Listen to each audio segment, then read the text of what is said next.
The ancient world was full of deities, and in Hebrew they're called the Shedim,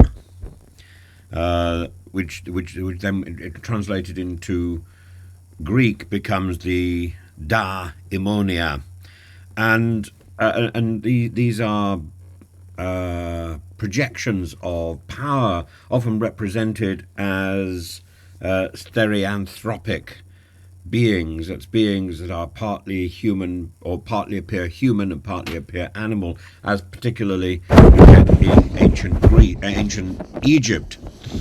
And these beings are beings that represent aspects of our daily life.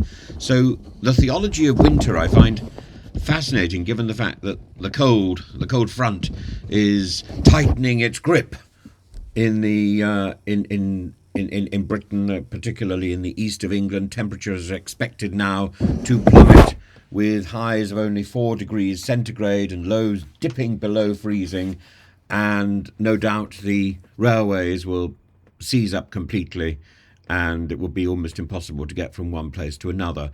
That's without even a strike. The Met Office has issued yellow weather warnings for snow and ice. Not quite the same thing as yellow snow, but prompting councils to grip roads, the NHS to brace for winter-induced pressures.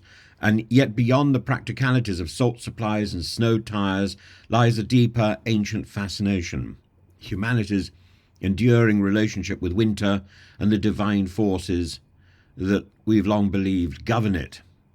Meteorologists predict sub-zero conditions from Saturday and Sunday, with a brief thaw in temperatures climbing to a balmy 12 degrees centigrade, and snow is likely in Buckinghamshire, Hertfordshire, Bedfordshire, with sleet and rain elsewhere. And while councils activate their severe weather warning, their severe weather emergency warnings, their protocols to shelter rough sleepers, and emergency services prepare for slips, falls, disrupted transport.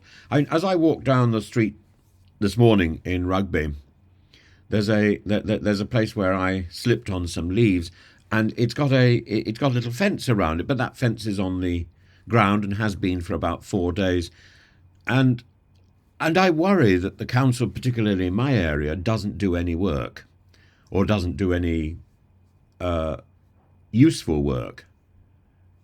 And I hope that other councils are significantly more efficacious than the two that we've got in Rugby. And who do you? So in the ancient days, you would have prayed to God to help you. Now you write to your local councillor, and I'm not sure in either case you get much of a response. But if you go back to the gods, winter has always been this powerful symbol of mythology and fear, and it's personified as a force of both destruction and renewal. The Slavic Ded Morris, the grandfather Frost, much beloved of Mr. Putin, who no doubt is snuggling up to grandfather Frost in his Smeg fridge, is a blend of pagan myth and Christian sort of folklore, a little bit like Merlin, or the Green Man. Originally a spirit of winter, Moros evolved into a bringer of gifts, accompanied by his granddaughter, the Snow Maiden, and Soviet Russia adopted him as a secular symbol of New Year festivities. But his origins are as stern, are as a stern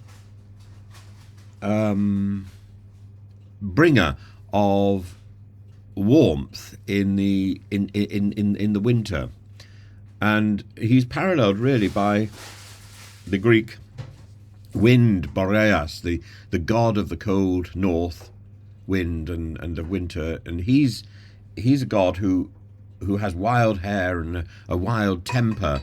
He abducted the Athenian princess Orithyia, wrapped her in a storm cloud to make her his bride, and this myth shows winter both as a destructive and as a transformative force that can paralyze, that can invigorate nature. There are there are so many cultures that attribute divine agency to snow and ice. The daughter of Boreas, Hyone, is the goddess of snow, a symbol of purity and capriciousness. Skadi in Norse mythology is a giantess who does hunting, and she's the goddess of the giantess of the mountains and the winter. She represents resilience, and these myths reflect humanity's awe and fear of winter. And today's cold snap, as we move into this into this non-deified century, or century that doesn't have its own shedim,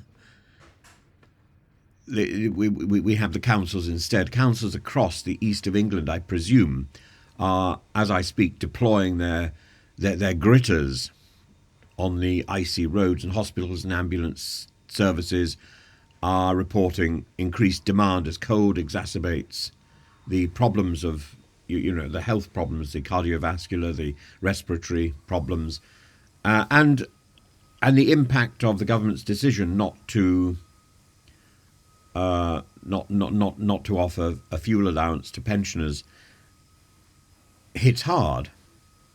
Rough sleepers will rely on emergency shelters, highlighting the vulnerability of individuals that persists even in the most